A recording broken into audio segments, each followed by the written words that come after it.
Hi guys, and welcome to my second video. This week, as you can probably tell from the title, we're going to be chipping on the FT-17. I know I said last time we were going to be doing rust streaking and work on the tools and exhaust, but I forgot that I normally use chipping as a guide for where to put the rust streaks, because obviously it's only going to make streaks of rust where there's exposed metal. It's not going to be able to rust through the paint well. It will, but it's not going to be like big noticeable streaks like we're going to be making here in 72nd scale. What I mean by that is like tiny microscopic chips in the paint that are causing big areas of rust that are much more visible than the chips are. This is clearly shown in my reference material that I always use for chipping. This tank is the T-34-76 at Bovington. I always take lots of pictures like this because it's an example of the effect we're trying to create on a real world tank. In this last image you can see a lot of rust accumulation around the driver's hatch and on the towing hook, but in between them you can see an actual chip. That's the sort of effect we're trying to create with the distressed paint and then the oxidised metal showing through. So I'm starting off with the model exactly how we left it at the end of last video, just with the base paint applied and wash applied and blended and creating that subtle streaking downwards. I would normally do this first, but initially I wasn't planning to have any chipping on this vehicle, but then I sort of thought about it, and this is meant to be a FT-17 in 1940, and bearing in mind the tank first came into service in 1917, so it would have been around for a while, so the paint would have been quite chipped and the vehicle might be quite rusty. The subtle streaks we made last week also give the model quite a dirty look, and this just didn't look right with the camouflage with no distressing at all. So that's why I thought we were going for some distressing and some chipping so we can create a really interesting effect with the grime streaks as well as the rust streaks. And to create this paint distressing, I'm going to be using both a brush and a sponge chipping method. You can see here at the beginning I'm just sort of testing the colour out on the base paint just to see if it's the right sort of shade of green for the colour that the tank is painted. You want to be using a very similar colour, just in a lighter shade, because that gives the effect of the paint being quite worn. With the brush, I'm just sort of adding chips along the edge of the panels where the plates come together and adding a few scratches down the side of the tank. Something went wrong with the saving the footage, so I've basically got none of the initial paintbrush distressing for the hull, but there's plenty of video of the turret paint distressing using a paintbrush, so that'll come later on. The sponge method is a really good way of chipping. It's actually the first method I ever used for chipping, because it's really easy to do and it achieves quite good results.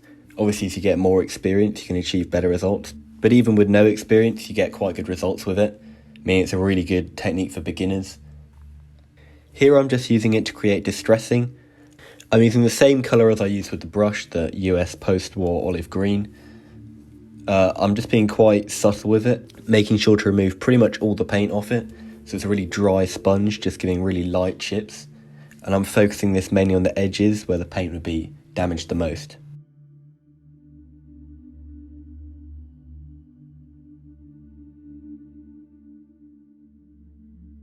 You can see here on this quick spin, just after the first layer of light chipping with that sort of paint distressing colour, the model looks much better and much more in character with the grime that we created last week. Adding this chipping over the decals as well also makes them look much more sort of painted on. We're now going to take MIG Ammo NATO Green and repeat the process all over again. This colour is going to represent the XF58 because the real vehicle we painted just how we painted it, with the base paint of green and then the camouflage painted over the top. Any chipping on this extra camouflage colour would dent down to the initial green colour before going through to the metal itself. We're just going to be adding some scratches along the edges using the paintbrush just like we did before. This is where scratches most likely to happen because that's where paint's easiest to rub off. And then we're going to go over with the sponge and do some light chips, nothing nearly as heavy as we did on the lower hull.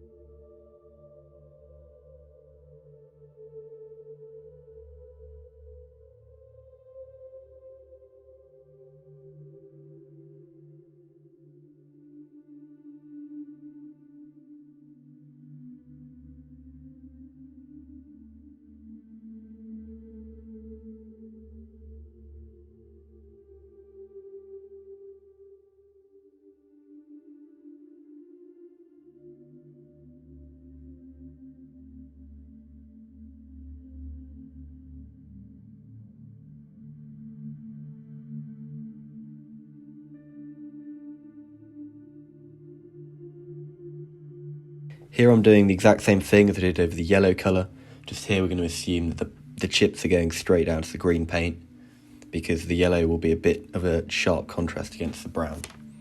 There also isn't a lot of brown in this camouflage scheme, so I want to try and keep it as sort of brown as possible and avoid using any sponge chipping, because that might be a bit overpowering considering how little of the colour there is on the vehicle.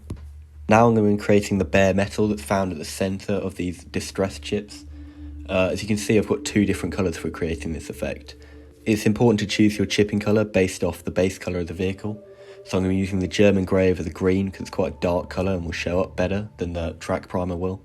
I'm going to be using the track primer over the yellow colour as it won't give too sharp of a contrast and will be easier to create into a sort of rusty colour later on.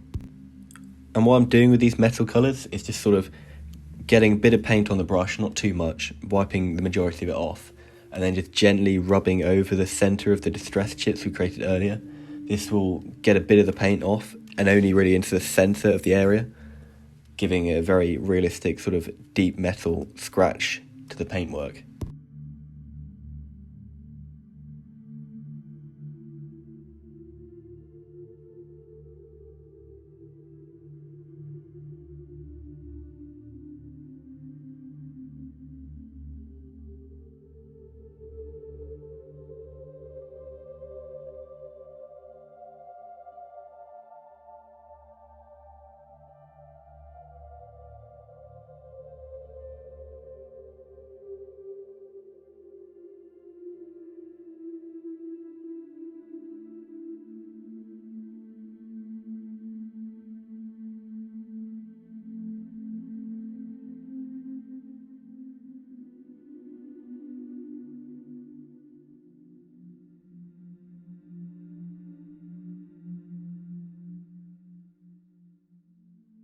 Here I'm doing the exact same thing that I did over the green, just over the brown colour, and I'm still using the German grey colour, because obviously brown's quite a dark colour, and the sort of light brown chipping wouldn't look right on top of the green that we painted earlier.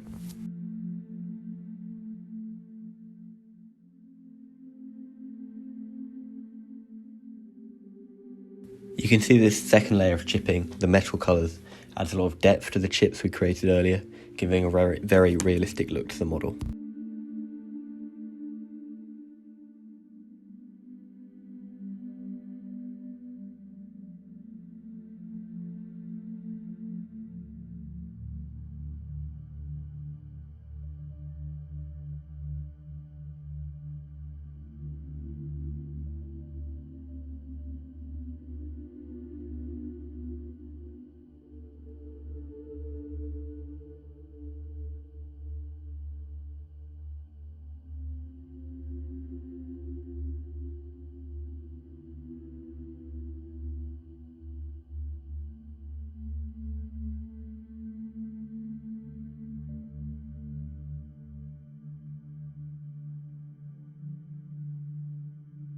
Now we're going to do the exact same thing on the turret, but here we need to be more wary because the paint is less likely to get chipped because it's higher up on the vehicle.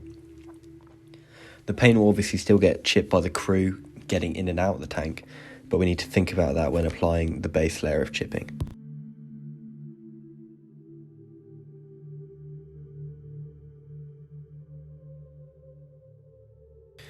I'm just going to start by adding some light distressing to the dark green on the roof of the turret using the sponge chipping method.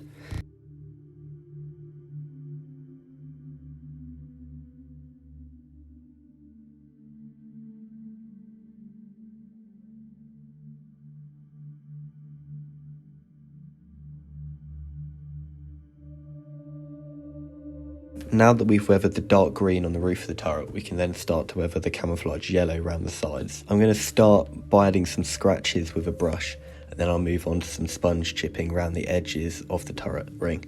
This is where stuff is most likely to get caught up, leading to the paint getting scratched off. It's important to hold your model in a position where it's comfortable, that gives you most control over the brush and where the paint is going to be going on the model. This is very useful when painting tools, as you need to get paint on all angles of a shovel, for example.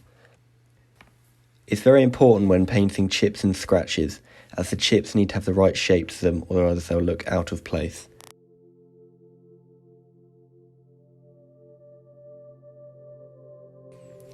The ammo airbrush paints dry very quickly if you don't add drying retarder to them.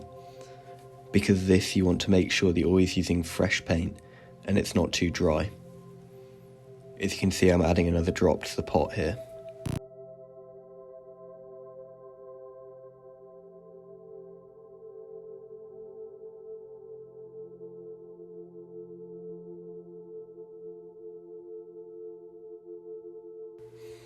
We need to remember to keep the chipping subtling, especially with the sponge, because it's very easy to make it quite heavy, and that would look a bit out of place on the turret.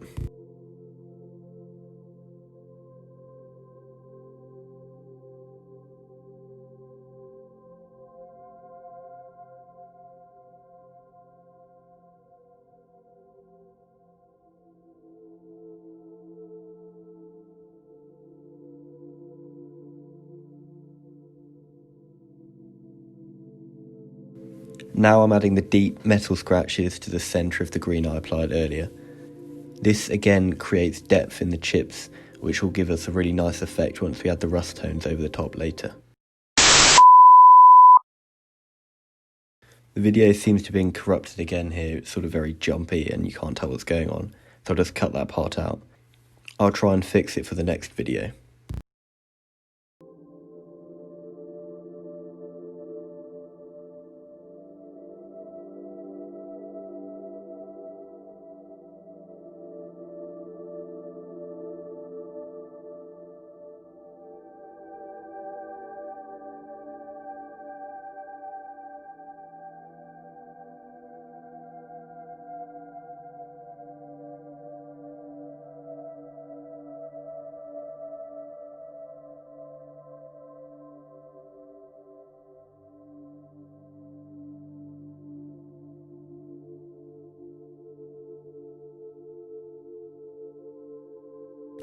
I sort of broke my own rule here, as I sort of added quite a deep metal scratch to the turret roof, which could be possible, but it's not very likely.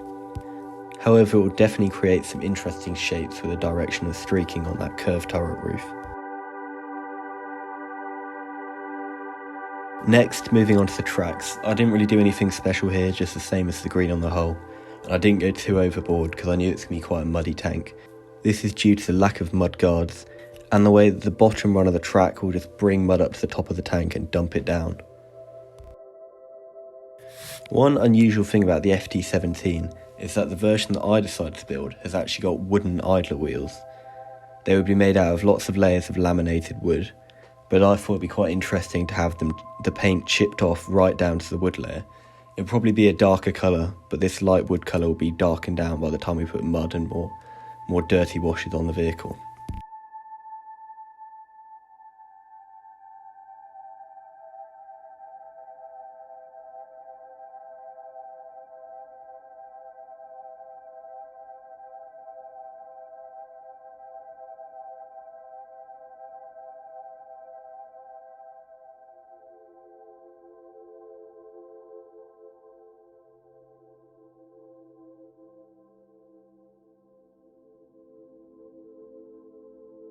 I'm very happy with the chipping on this model. I think it's definitely some of the best chipping I've done. This is actually only the third time I've used this sort of two-tone chipping technique. The other two times have been on my ISU 122 and my Hetzer that I had a bit of a disaster with. Those of you who follow me on Instagram will know what happened there. I've sort of painted this model in quite a strange order from what I normally do. I base coated the camouflage on it and then painted the tools and tracks, which I normally do, and then satin coated it to protect all the paintwork.